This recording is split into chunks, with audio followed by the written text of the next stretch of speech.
أعوذ بالله من الشيطان الرجيم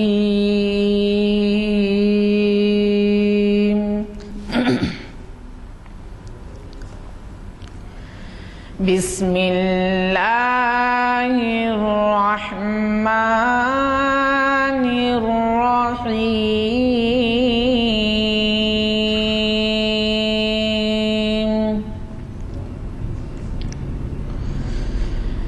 يا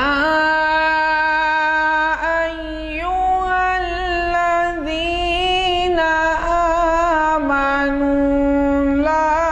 تكونوا كالذين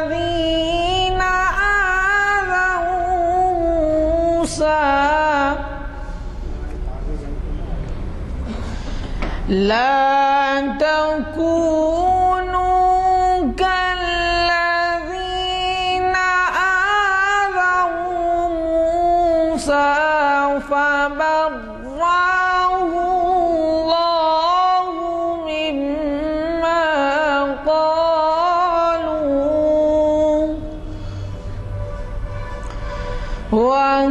وكان عند الله وجيها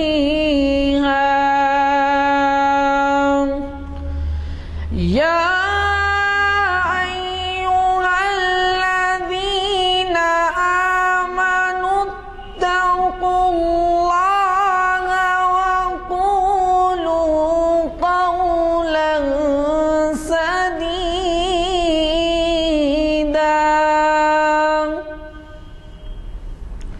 يصلح لكم أعمالكم ويغفر لكم ذنوبكم ومن يطع الله ورسوله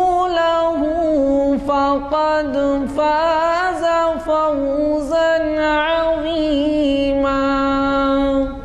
صدق اللہ العظیم۔ سید حامد حسینی سماجی کارکن، حزب خواہ جناب غلام یزدانی صاحب، کنوینر محافل مسجد عالیہ گن فاؤنڈری، اب آپ کی خدمت میں آج کا عنوان اور مقرر صاحب کا تعارف پیش کر رہا ہوں۔ آپ حضرات جناب پروفیسر سید راشد نسیم ندی صاحب سے بخوبی واقف ہیں۔ موضوع آج اپنے خود کے تجویز کردہ عنوان تحریک آزادی کی ایک اہم جدوجہد پر روشنی ڈال رہے ہیں۔ ہماری آج کی یہ محفل تاریخ اسلام کی 583ویں نشست بروز ہفتہ 26 جنوری 2013 مطابق 13 ربیع الاول 1434 ہجری جامع مسجد عالیہ گن فاؤنڈری کے کانفرنس ہال میں منعقد ہو رہی ہے۔ حافظ و قاری محمد عرفان احمد صاحب کی خوش الہان قرأت سے آغاز ہوا۔ میں محترم پروفیسر سید راشد ندی صاحب سے گزارش کرتا ہوں کہ وہ شہ نشین پر تشریف لائے اور ہمیں اپنے خطاب سے سرفراز فرمائیں۔ الحمدللہ رب العالمین والصلاة والسلام علی سید المرسلین وعلی آلہ وصحبہ اجمعین، اما بعد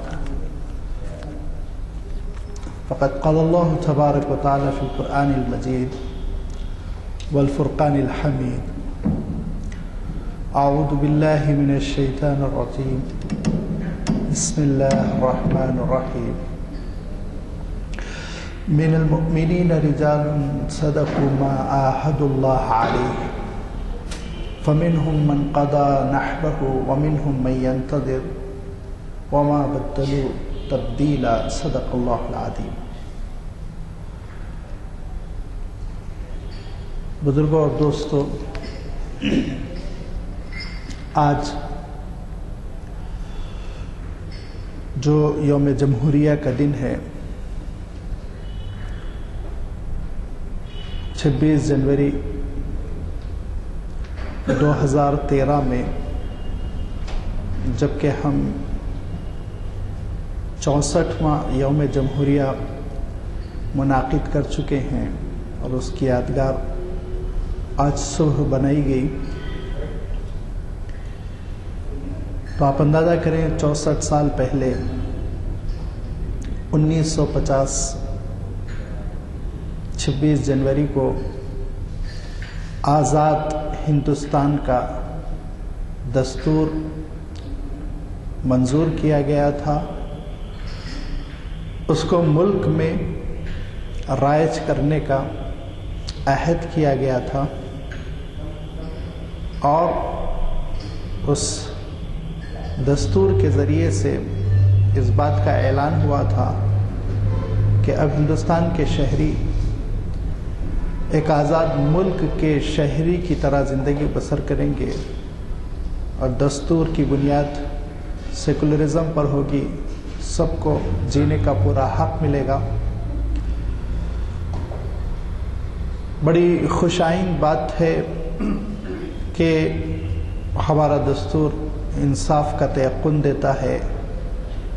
ہمارا دستور آزادی کو تحفظ دیتا ہے، ہمارا دستور ہم کو ایک خوشحال زندگی گزارنے کا عزم دیتا ہے، حوصلہ دیتا ہے، نہ صرف حوصلہ دیتا ہے بلکہ وہ اس کا ضامن بھی ہے۔ لہذا ہم مشترکہ طور پر ذات پات اور مذاہب و ادیان سے بالاتر ہو کر اس ملک کے شہری بن کر زندگی بسر کر رہے ہیں، لیکن آپ اس کے بیک گراؤنڈ میں دیکھیں، غور کریں تو 1947 میں جو آزادی حاصل کی گئی اور 15 اگست کو جو آزاد مملکت کی حیثیت سے ہندوستان کو ڈکلیئر کیا گیا، اعلان کیا گیا، برٹش امپائر انگریزوں کے پنجے استبداد سے اس ملک کو جو نکالا گیا، یہ کوئی آسان بات نہیں تھی، بڑی طویل ایک جد و جہد تھی، بہت لمبی لڑائی تھی جو 100 سے زائد سال لڑی گئی۔ آپ اندازہ کیجئے کہ افغانستان پر روس کا تسلط ہوا اور انہوں نے چند سالوں میں کامیابی حاصل کر لی، اور روس دھیرے دھیرے افغانستان سے نکل گیا۔ لیکن ہندوستان میں جب ایسٹ انڈیا کمپنی کے نام سے برطانیہ کی مداخلت ہوئی اور تجارت سے آگے بڑھ کر انہوں نے سیاست میں جب عمل دخل شروع کیا، تو اس وقت 17ویں عیسوی میں جو زوال آیا مغل سلطنت کو، اور جو بگاڑ آیا، اور دیکھتے دیکھتے مغل حکومت سے ہندوستان کی وہ حکومت نکل گئی جس کو اورنگزیب عالمگیر نے کشمیر سے لے کے کنیا کماری تک متحد کر لیا تھا، جو بر صغیر کی شکل میں ایک مضبوط، متحد اور طویل و عریض مملکت کا نام تھا ہندوستان۔ اس کا عالم یہ ہوا کہ وہ گھٹتا چلا گیا، سمٹتا چلا گیا۔ اللہ والوں کو اس پر بڑا افسوس رہا۔ حضرت شاہ ولی اللہ رحمۃ اللہ علیہ کے مکاتب پڑھیں، علی گڑھ سے پروفیسر نظامی جو بہت بڑے مورخ گزرے ہیں، علی گڑھ کے وہ وائس چانسلر بھی رہے ہیں، انہوں نے جو حضرت شاہ ولی اللہ کے سیاسی افکار کو پیش کیا ہے، اس کا مطالعہ آپ کریں تو اندازہ کریں گے کہ ان اہل اللہ کو کس قدر کرب تھا، تکلیف تھی، درد تھا کہ مملکت ہمارے ہاتھ سے کیسے جا رہی ہے۔ دھیرے دھیرے عالم یہ ہوا کہ شاہ عالم پر حملہ ہوا تو ان کی آنکھیں نکال لی گئی، اور رو پڑے اللہ والے کہ مسلمانوں کا سربراہ اتنا ذلیل ہو گیا۔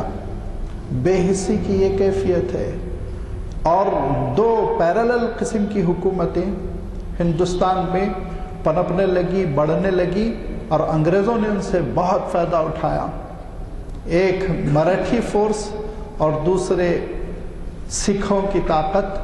اور یہ دونوں طاقتوں کا عالم یہ تھا کہ گاہے گاہے دہلی اس کے اطراف و اکناف حملہ کرتے رہتے، تباہ و تاراج کرتے رہتے، یہاں تک کہ مغل بادشاہوں کو قلعے میں محصور کر دیا گیا، اور پھر ایسٹ انڈیا کمپنی نے ماہانہ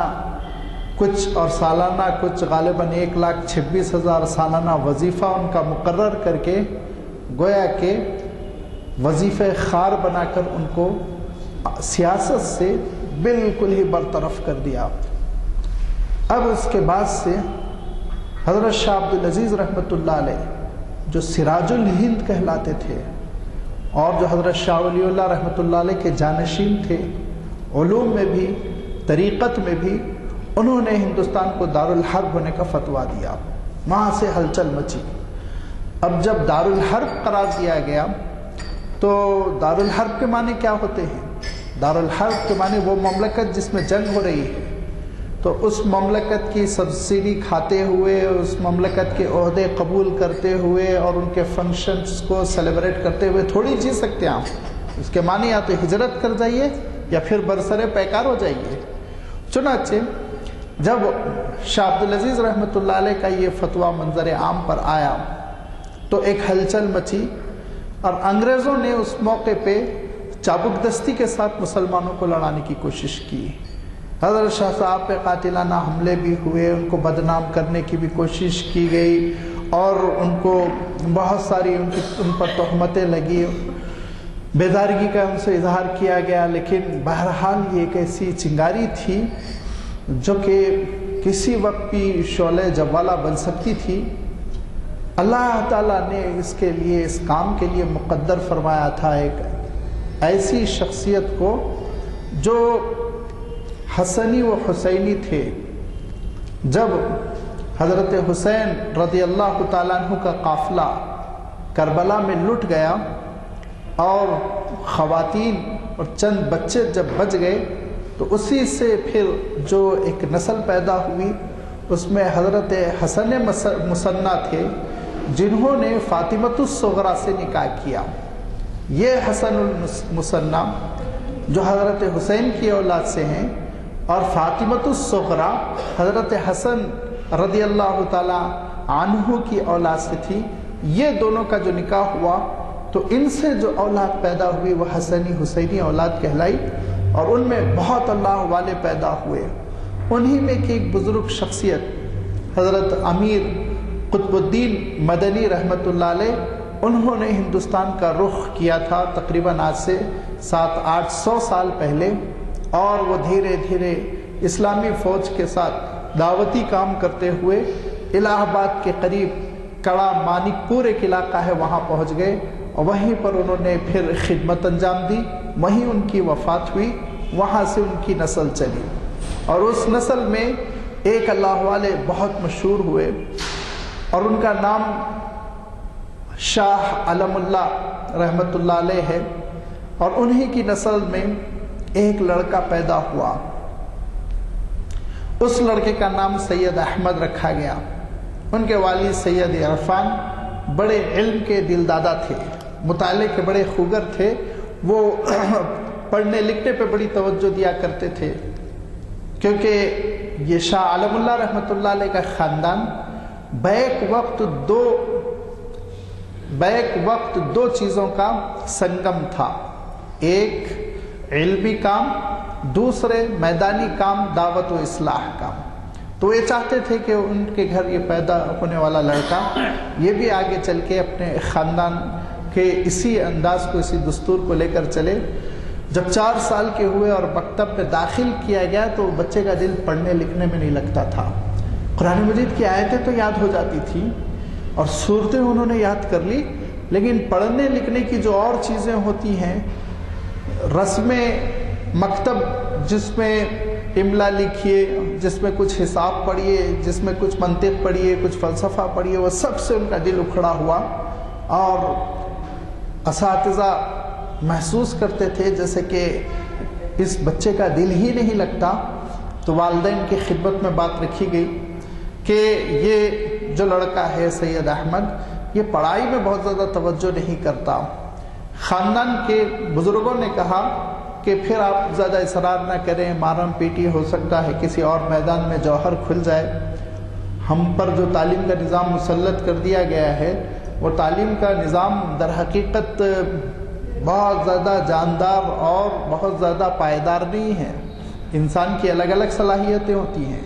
ایک انسان اگر ایسا زبردست قسم کا کھلاڑی بن سکتا ہے جو دنیا کو ہلا دے، تو آپ اس کے پیچھے پڑے ہوئے ہیں، تم BCom کرو، BSc کرو، گریجویشن کرو، تو پاسپورٹ پہ تم پڑھے لکھے کہلاؤ گے، ورنہ تو پھر اس کے بعد تمہارا پاسپورٹ میں اندر آپ جاہلوں جیسا ہوگا۔ یہ ہر ایک کے بس کی بات نہیں ہوتی، ہر ایک کے اندر اپنا ایک جوہر ہوتا ہے، اس جوہر کو جاننا، یہی کام اللہ کے رسول صلی اللہ علیہ وسلم نے فرمایا۔ اللہ کے رسول صلی اللہ علیہ وسلم انسان کے ملکے کو ایسا پہچانتے تھے، اور لازمی بات ہے وہ وہابی تھا، وہ خداوند قدوس کا عطا کردہ تھا، تو لازم اس میں کوئی شریک تو نہیں ہو سکتا، لیکن اس اسوے سے ہم فائدہ اٹھا سکتے ہیں کہ حضرت حسان رضی اللہ تعالیٰ عنہ کو قصیدہ لکھنے پر چھوڑ دیتے تھے، حضرت ابو ہریرہ رضی اللہ تعالیٰ عنہ کو اپنی دہلیز پر حدیثیں یاد کرنے کے لیے لگا دیتے تھے، اور خالد بن ولید کو مہم پر روانہ کرتے تھے۔ ہر ایک کے اپنے اپنے کام تھے، ہر ایک اپنے اپنے محاذ پر کام کرتا تھا۔ حضرت سلمان فارسی الگ کام کر رہے ہیں، حضرت ابو ہریرہ الگ کر رہے ہیں، حضرت عبداللہ ابن مسعود الگ کر رہے ہیں، حضرت حسان بن ثابت الگ کر رہے ہیں۔ اس طرح سے جو مدینہ منورہ کی اسٹیٹ ابھر کر آئی، اس کی بات ہی الگ تھی، ہر فیلڈ کا ماہر تھا۔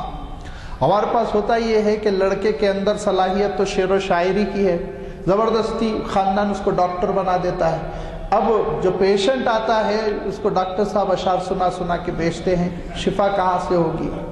اگر وہ شاعر بنتا اور سوسائٹی ان کو شاعر بننے میں مدد کرتی تو وہ غالب و اقبال بنتی، ملکہ پیدا کرتی۔ اور جس کے اندر صلاحیت ہے طب کی، جس کے اندر صلاحیت ہے، اللہ تعالیٰ نے سائنس کی صلاحیت رکھی، اس کو بنائیے، آپ ڈاکٹر بنائیے، اس کو آپ بنائیے سائنٹسٹ، انشاءاللہ ترقی کرے گا، نام کمائے گا، اور اپنے فن کا امام ہوگا، ماہر ترین ہوگا۔ اس پر بڑی لطیف اور بہت فلسفیانہ اور عمدہ بحث، عجیب و غریب بات یہ ہے کہ ابن خلدون نے اپنے مقدمے میں کی، اور کہا دو چیزیں ہیں جو انسان کو امام بناتی ہے۔ اس میں انہوں نے عربی کے اعتبار سے کہا، ایک ہے موہبہ ربانیہ، اللہ کی طرف سے ملنے والا ملکہ، دوسرے کہا ریاض، مشق، محنت۔ یہ دونوں جب مل جاتی ہیں تو پھر ایک شخص امام بن کر، سربراہ بن کر، اپنے فن کا بے مثال قائد بن کر ابھرتا ہے۔ خیر، میں دوسری طرف جانے لگا تو یہ جو لڑکا 1876 میں جو پیدا ہوا، اس کے سلسلے میں یہ طے ہوا کہ یہ پہلے پڑھے، لیکن جب دیکھا کہ تعلیم سے ان کا دل اچاٹ سا ہے تو بزرگوں کے مشورے سے ان کو یہ طے کیا گیا کہ ان کی کچھ تربیت کی جائے۔ تو عجیب و غریب بات یہ دیکھی گئی کہ لڑکپن میں 10 سال کا لڑکا، اور اس کی کیفیت یہ ہے کہ سوسائٹی میں بیواؤں کی لسٹ اس کے پاس ہے، غریبوں اور ناداروں کی فہرست اس کے پاس ہے، مصیبت زدہ لوگوں کی فہرست اس کے پاس ہے، اور ہر ایک کے پاس جانا اور خبرگیری کرنا اور ان کی ضروریات کی تکمیل کرنا۔ اور اس زمانے میں، جبکہ 18ویں صدی عیسوی میں عام طور پر زندگی کا سامان اویلیبل نہیں تھا، لکڑی جنگل سے جمع کر کے کسی خاتون کو، بیوہ کو دے کر آنا، کہیں دور سے ترکاری اور سامان خرید کے کسی غریب کو، مصیبت زدہ کو حوالے کرنا، اور کسی نے کہہ دیا میں بہت بوڑھا ہوں، بازار نہیں جا سکتا ہوں، تو اس کے لیے کئی کلومیٹر دور بازار سے جا کر جانور خرید کے لا کے دینا۔ یہ وہ ملکہ اور صلاحیت تھی جس کی وجہ سے لوگ حیران رہ گئے، انگشت بدندہ رہ گئے کہ یہ نوجوان بلکہ ابھی لڑکا سا ہے اور اس کے اندر یہ صلاحیت ہے۔ تو آپ یہ دیکھیں گے کہ اللہ کے رسول صلی اللہ علیہ وسلم کی حیات طیبہ کا ایک پرتو تھا، ایک عکس تھا جو پڑھ رہا تھا۔ اللہ کے رسول صلی اللہ علیہ وسلم بھی خبرگیری فرمایا کرتے تھے خاندانوں کی، کمزور افراد کی۔ اسی کیفیت کے ساتھ سید احمد بڑھتے چلے گئے، یہاں تک کہ ایک مرحلے میں پھر وہ رخ کرتے ہیں دہلی کا۔ یوپی سے انہوں نے رخ کیا دہلی کا، رائے بریلی سے انہوں نے رخ کیا دہلی کا، اور دہلی میں حضرت شاہ عبدالعزیز رحمۃ اللہ علیہ کے پاس پہنچ رہے ہیں، اور کل عمر ان کی 16-17 سال ہے۔ اور پہنچنے کے بعد انہوں نے حضرت شاہ عبدالعزیز رحمۃ اللہ علیہ سے یہ درخواست کی کہ میں آپ کے حلقے ارادت میں داخل ہونا چاہتا ہوں، بیعت کرنا چاہتا ہوں۔ تو پوچھا لڑکے اس سے تم کو کیسے دلچسپی ہوگی، ابھی تو تمہاری عمر کھیلنے کودنے کی ہے۔ تو آپ اپنے ذہن میں اس پس منظر کو رکھیں کہ انہوں نے فلسفہ، منطق وغیرہ کی تعلیم حاصل نہیں کی، لیکن انہوں نے بعض لطیف علمی باتیں حضرت شاہ عبدالعزیز رحمۃ اللہ علیہ سے کی، جس کی وجہ سے حضرت شاہ صاحب بہت خوش ہوئے۔ وہ بڑی پیچیدہ تصوف کی باتیں ہیں، اس میں تصور شیخ کا مسئلہ ہے اور بھی دیگر باتیں ہیں۔ ان پر جب گفتگو ہوئی تو شاہ صاحب نے کہا کہ مجھے خوشی محسوس ہوگی کہ تم میرے ہاتھوں بیعت کر لو، لیکن میں تم کو تمہاری تربیت کے لیے اپنے چھوٹے بھائی حضرت شاہ عبد القادر دہلوی رحمۃ اللہ علیہ ان کے پاس چھوڑتا ہوں۔ حضرت شاہ عبد القادر دہلوی رحمۃ اللہ علیہ کون ہیں؟ قرآن مجید کے پہلے مترجم، موضح القرآن، پہلی اردو تفسیر وجود میں آئی، اور شاہ صاحب رحمۃ اللہ علیہ کے حضرت شاہ ولی اللہ رحمۃ اللہ علیہ کے فرزند، ان کے پاس وہ بھی اپنے وقت کے امام مفسر، ان کے پاس جب سید صاحب کو رہنے کا موقع ملا تو پھر ان سے انہوں نے وہ علوم کا اکتساب کیا جو علوم سینے سے سینہ منتقل ہوتے ہیں، اور عام طور پر وہ علوم سفینہ نہیں ہوتے، بلکہ انسان اپنے استاد سے زانو تلمس طے کرتے ہوئے اس کے سامنے حاصل کرتا ہے۔ چنانچہ کچھ مہینے رہنے کے بعد اجازت چاہی اور معاشی ذمہ داریوں کے لیے لکھنؤ میں انہوں نے ملازمت تلاش کی۔ تو کون سی ملازمت تلاش کی؟ اس زمانے کے نرم و نازک لکھنؤ میں انہوں نے سپاہ گیری کے فن کو اختیار کیا۔ لوگ اس پہ بھی حیران ہو گئے، یہ مشائخ زادہ، خاندانی طور پر بزرگوں کا، لکھنے والوں کا، رائٹرز کا خانوادہ، یہ لڑکا کہاں جا رہا ہے؟ لیکن انہوں نے وہاں 2-2.5 سال ملازمت کی اور فن سپاہ گیری میں بڑی مہارت حاصل کرنے کے بعد پھر اپنے وطن واپس آئے، اور اپنے وطن واپس آنے کے بعد سے انہوں نے 20-22 سال کی عمر میں خاندان والوں کے سامنے یہ ارادہ ظاہر کیا کہ مسلمان جو پسماندہ ہوتے چلے جا رہے ہیں اور غیروں کی حکومت اور انگریز جو ذلیل کرتے چلے جا رہے ہیں، اس کے خلاف جد و جہد ہونی چاہیے، اور اس کا پہلا مرحلہ یہ ہے کہ ہم اصلاح معاشرہ کی کوشش شروع کریں۔ لہذا ان کا اصلاحی تبلیغی سفر شروع ہوا، اور وہ سفر کرتے کرتے کرتے اس میں انہوں نے خاص طور پر اس زمانے کی برائیوں پر توجہ دلائی، جس میں نشہ آور چیزوں کا استعمال، بیواؤں کو بے یار و مددگار چھوڑ دینا، بیوہ سے نکاح کرنا گناہ سمجھا جاتا تھا، عیب کی بات، اتنی عیب کی بات سمجھی جاتی تھی، شور ہو جاتا تھا بستی میں۔ لہذا بیواؤں کے نکاح کی تلقین، آپ صلی اللہ علیہ وسلم کی سنتوں سے اس کو ثابت کرنا، اور تیسرے یہ کہ عام طور پر نماز کے سلسلے میں سستی، کوتاہی، نماز کی دعوت دینا، اور یہ دعوت دیتے دیتے وہ دہلی تک گئے، اور پھر اس کے بعد سے جب وہ دہلی گئے اور حضرت شاہ عبدالعزیز رحمۃ اللہ علیہ سے ملاقات ہوئی اور شاہ صاحب کو انہوں نے رودات سنائی کہ میں نے یہ کام کیا، تو شاہ صاحب رحمۃ اللہ علیہ نے ان کو قریب بلا کر چوما اور کہا بیٹے ایسا لگتا ہے اللہ تعالیٰ تم کو ولایت نبوت دے رہا ہے۔ تو کہا حضرت یہ کیا چیز ہے؟ کہا ولایت کی 2 قسمیں ہیں، ایک ہوتی ہے ولایت اکتسابی جو محنت سے ولی بنتا ہے انسان، اور ایک ہوتی ہے وہابی ولایت، اللہ تعالیٰ خود ولی بنا کر پیدا کرتا ہے۔ میں تم میں وہ گوہر دیکھ رہا ہوں، میں تم میں وہ جوہر دیکھ رہا ہوں۔ اور اس کی وضاحت فرمائی شاہ صاحب رحمۃ اللہ علیہ نے کئی آیتیں پڑھ کر کہ انسان کے اندر بسا اوقات خود اندر سے نیکیوں کی محبت ہوتی ہے، نیکیوں ہی کی طرف راغب ہوتی ہے بعض شخصیتیں۔ اس کے بعد شاہ صاحب رحمۃ اللہ علیہ نے خلافت دی۔ جب خلافت دی تو بڑی شہرت ہوئی کہ شاہ صاحب جیسی بزرگ شخصیت جن کا ہندوستان میں طوطی بولتا تھا، شاہ عبدالعزیز رحمۃ اللہ علیہ مسند ہند کہلاتے تھے، سراج الہند کہلاتے تھے، محدث دہلوی کہلاتے تھے۔ علماء وہاں پہنچنے میں اور حضرت شاہ عبدالعزیز رحمۃ اللہ علیہ تک رسائی حاصل کرنے میں کامیابی مل جائے تو اپنی آخری سعادت سمجھتے تھے۔ وہاں سے ایک 20-22 سال کے نوجوان کو خلافت مل گئی، بڑا تہلکہ مچا۔ شاہ صاحب اپنے گھر، حضرت سید صاحب اپنے گھر واپس آ گئے۔ تو جب گھر واپس آ گئے تو ہندوستان کے بڑے بڑے علماء، جس میں مولانا عبدالحی برہان پوری اور اس طرح کی بڑی اس زمانے کی شخصیتیں، وہ باضابطہ گاہے گاہے گھر پہنچنے لگے رائے بریلی، اور امتحان لیتے تھے، بات چیت کرتے تھے کہ اس لڑکے کو کیوں خلافت دی گئی۔ تو جب دیکھا ان کے اندر وہ جوہر ہے واقعی، تو ان لوگوں نے اکثر و بیشتر وعدہ کیا کہ ہم آپ کے دعوتی اور اصلاحی اور دینی کاموں میں معاون بنیں گے۔ لہذا پھر سید صاحب رحمۃ اللہ علیہ نے ایک سفر شروع کیا، تبلیغی سفر۔ اس میں جس چیز کو سید صاحب نے محسوس کیا وہ یہ کہ